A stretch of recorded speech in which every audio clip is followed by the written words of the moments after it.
Have you ever looked at your pet and felt like they've known you forever? Like they didn't just arrive, but returned?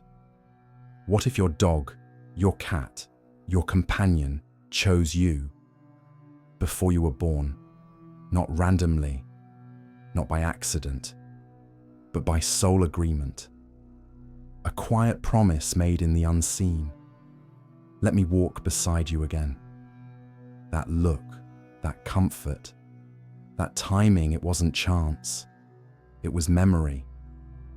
And if that stirs something in you, maybe you've known this all along. Leave A in the comments if you've ever felt like your pet was more than just an animal. Your story might help someone else believe they weren't imagining it either.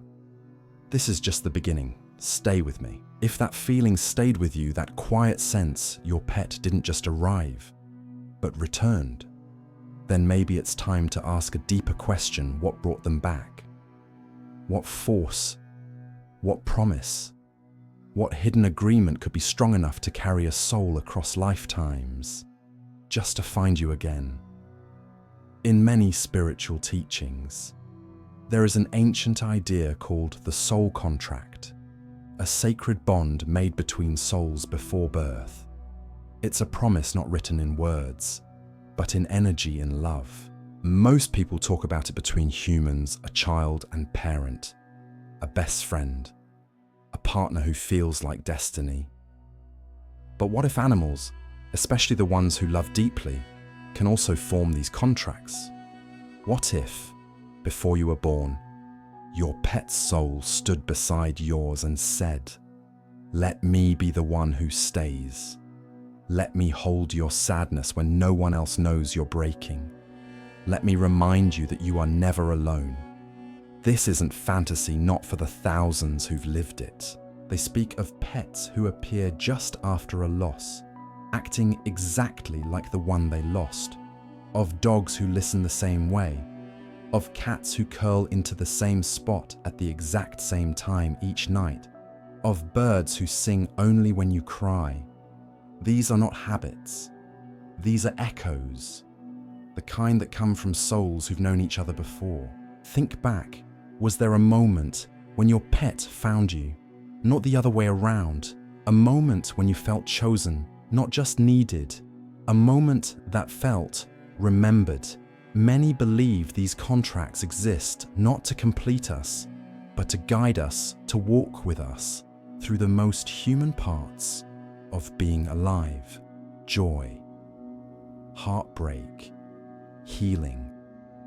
Some even believe that certain animals volunteer for these journeys, choosing a form that lets them get close to the ones they love. That maybe your dog was never just a dog, but a soul choosing the perfect disguise to reach you. If that idea feels familiar, if it echoes something you've always believed but never said aloud, leave a comment below with your story, or simply type, "I think they chose me."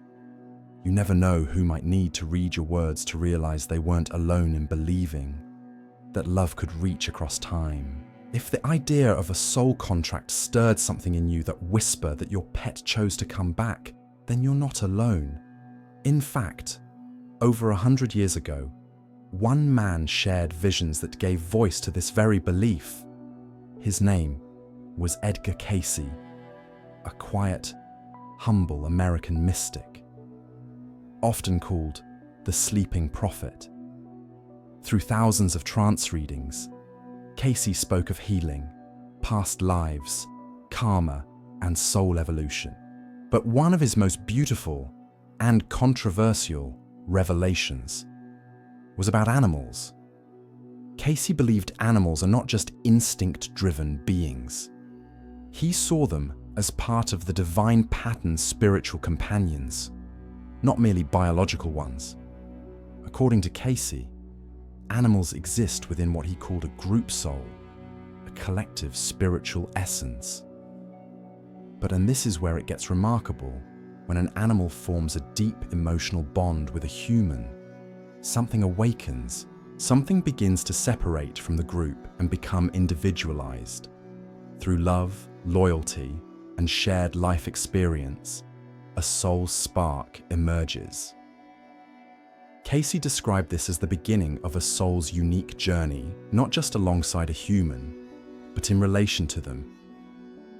In one reading, he spoke of a dog that had protected a boy in ancient Egypt, and later returned in the modern world as that same soul's faithful companion.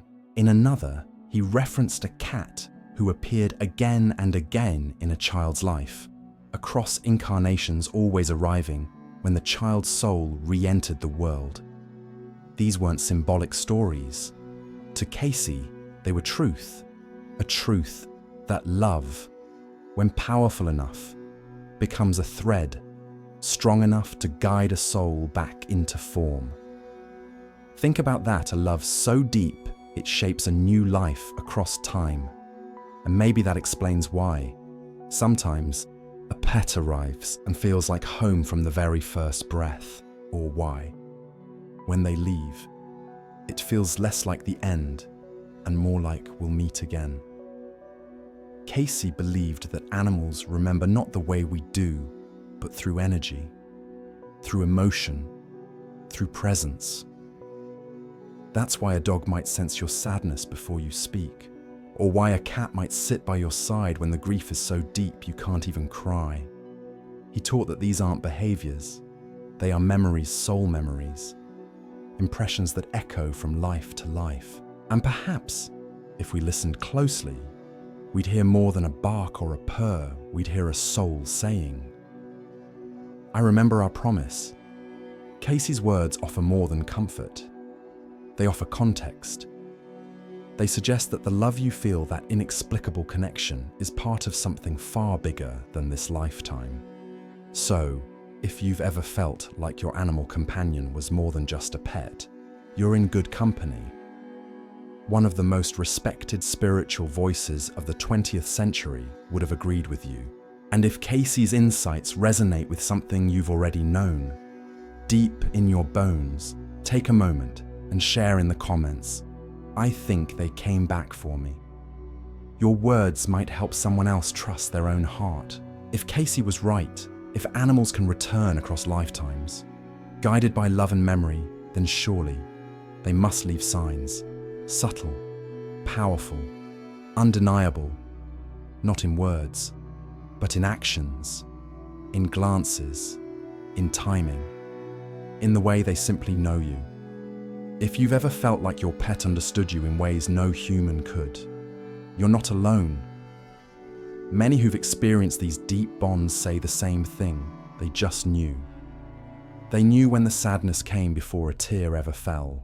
They knew when you were afraid, even if you smiled through it.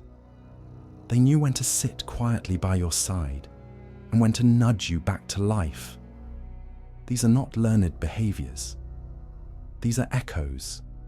Soul memory surfacing in small, sacred moments.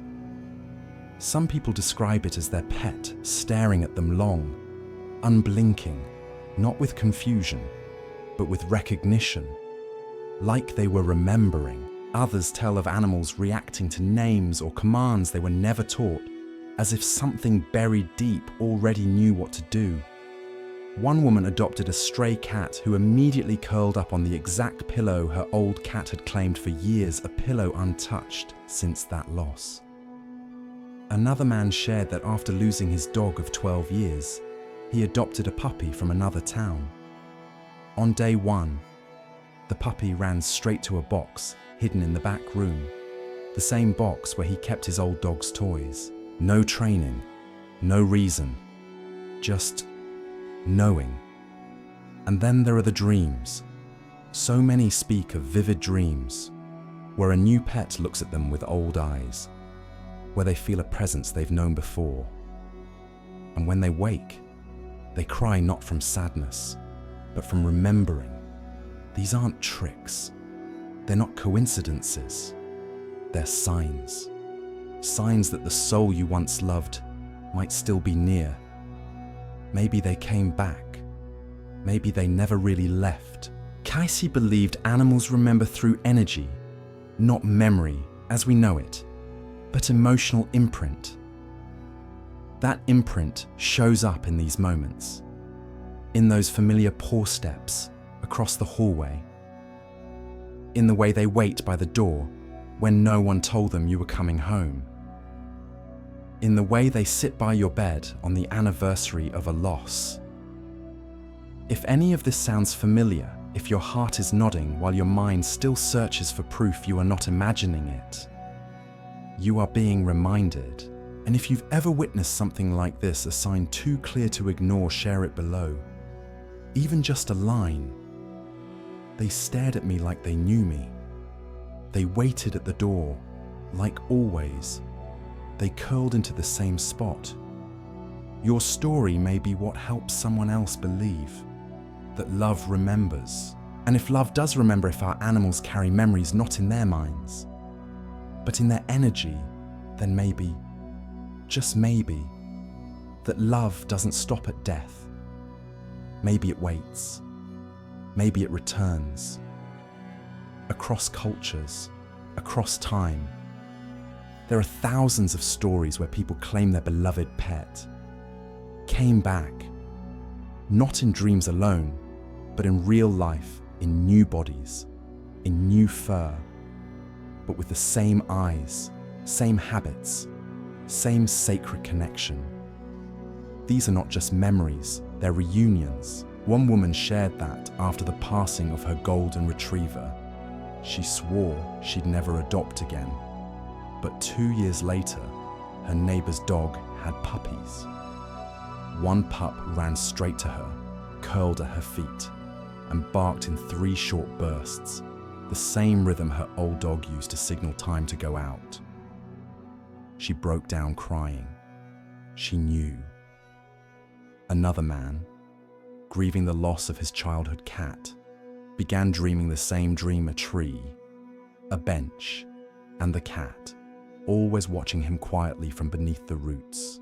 That dream returned again and again for years, until one day, while visiting an animal shelter in another state, a grey tabby crawled under a table and stared at him from beneath the metal legs. Same eyes, same stillness, same energy. "I don't know how I knew," he said, "but I knew." And so many speak of the moment they first met a new pet and felt an electric jolt of recognition, a warmth that had no logic, a feeling like home. These are not isolated cases. They're patterns, patterns of return, of soul bonds too strong to break. Cayce believed that when a soul bond is activated through deep love and shared purpose, that connection creates a pathway across incarnations. That pathway allows a pet, over time, to individualize and return, again and again, drawn not by logic, but by love. Maybe that's why you felt this before. Maybe that's why your new dog watches you in the same quiet way the old one did.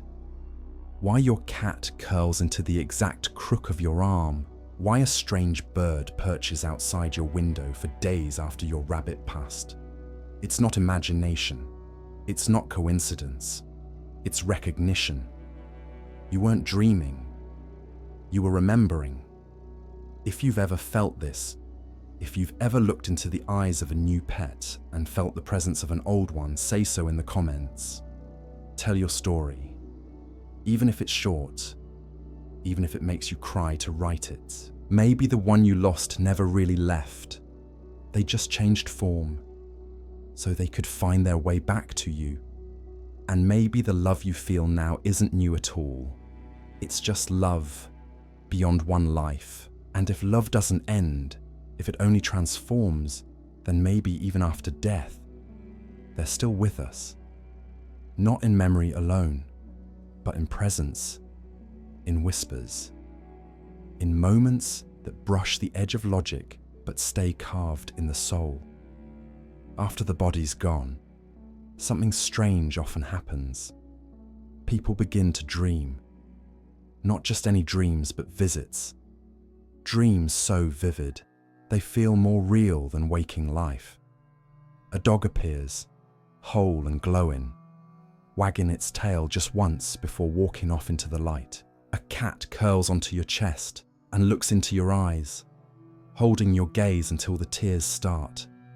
A rabbit you buried years ago hops into a field where you're suddenly standing, and you both know exactly who the other is. And when you wake up, the feeling lingers. The room is quiet, but your chest is full of warmth, of peace, of something ancient. These are not just dreams, these are whispers, echoes from the other side. Cayce believed that in the space between worlds, souls can meet even briefly to remind us that love is never lost. He spoke of moments where, during sleep or meditation, the veil between worlds thins, and in that space, our pets return, not for closure, but for connection. Not to say goodbye, but to say I'm still here. Some report feeling fur brush their ankles in an empty room. Others hear soft paws on tile, or the sound of a collar that hasn't jingled in years. Some say they smell that scent, the one that only belonged to them. These are not signs for the mind, they're messages for the soul. Perhaps you felt it too, a sudden presence, a warmth on the bed, a nudge in your grief that felt like them. If so, don't dismiss it. These moments are not accidents. They are answers, reminders, and maybe even promises that when your time comes, they'll be there again, tail wagging, eyes shining, waiting. Have you ever dreamed of your pet after they passed? Have you felt them near? When no one else did, share it in the comments. Your story could be the confirmation someone else has been waiting for. If dreams and whispers connect us to something beyond this world, then perhaps what we felt, those fleeting, sacred moments, are not just personal, they're universal. Because across the globe, through centuries of spiritual thought, one quiet truth keeps returning: animals are not soulless, they are sacred. In Hinduism, the soul, or Atman, journeys through many lives and forms. A human may return as a dog, a bird, a cow, not as punishment, but as evolution. Every life form is a stop on the soul's path toward moksha, liberation. That's why in India, animals are not just tolerated, they are honored, fed in temples, protected in law, worshipped as reflections of the divine. In Buddhism, all sentient beings are seen as capable of suffering and awakening. The concept of Buddha nature teaches that every creature carries the seed of enlightenment. A monk who saves a bird is not simply being kind, he's respecting a being walking its own path toward truth. Compassion for animals is not a virtue in Buddhism, it's a necessity. In Christianity, the question of animals in the afterlife has long sparked quiet debate. Traditional doctrine focused on humans, but mystics and saints often saw it differently.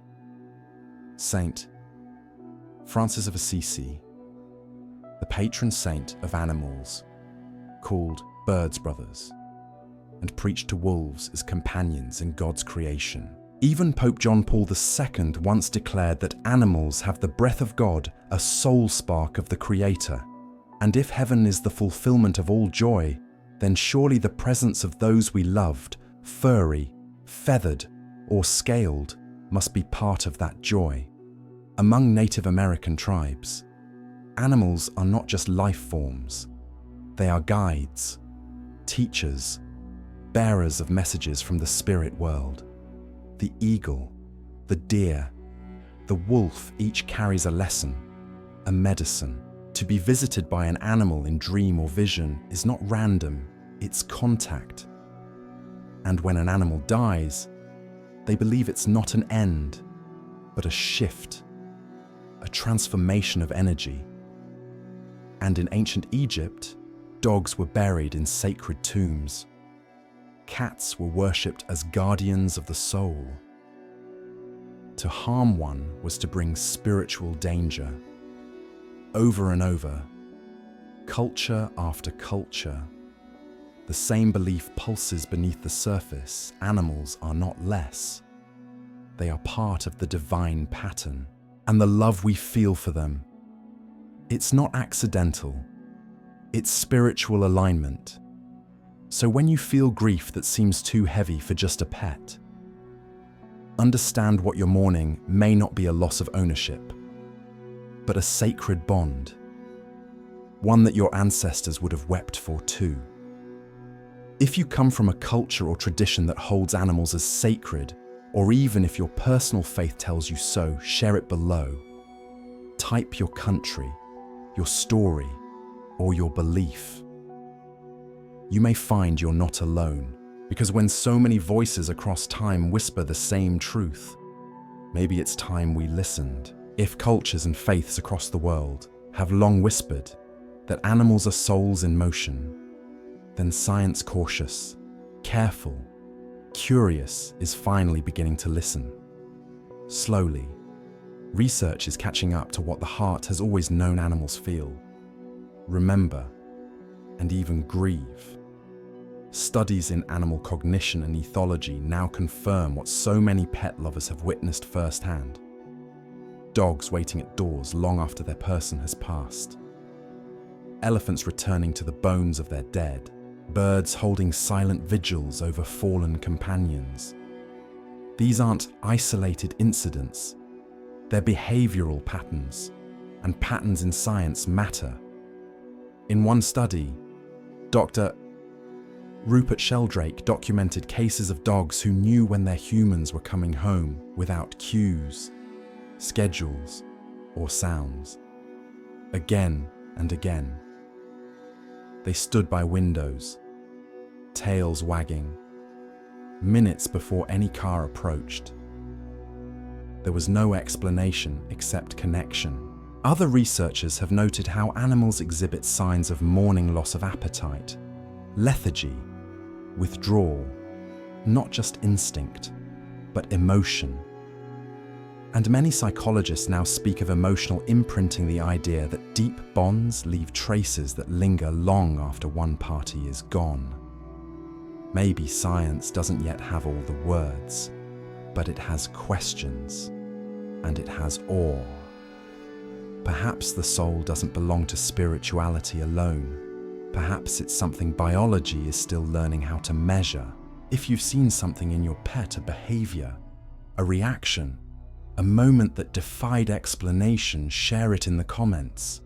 Because between science and spirit, your story may be the bridge. If science is beginning to see what spirit has always known, that animals remember, love, and maybe even return, then perhaps the real question isn't, do they have souls? But what will we do with that knowing? Maybe it's not enough just to believe. Maybe we're being invited to remember and to honor.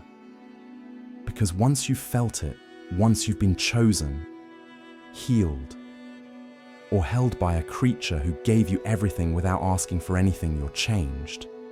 And that change deserves a voice, a space, a moment. That's what this is. This video, this comment section, this shared breath between strangers who've all loved someone with paws, feathers, hooves, or wings. If you've ever whispered a name into your pillow after they were gone, if you've ever cried into fur that wasn't there anymore, if you've ever smiled through tears at a photo, a sound, a dream, then this is for you.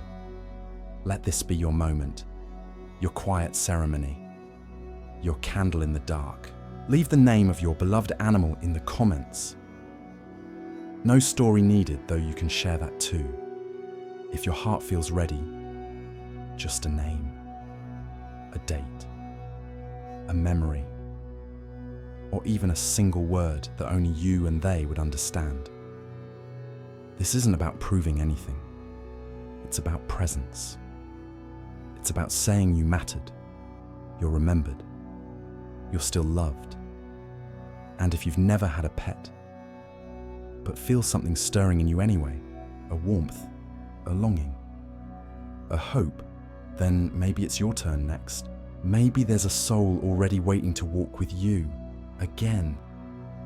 Because in a world that often tells us to move on quickly, to not feel too much, to forget quietly, we need spaces like this.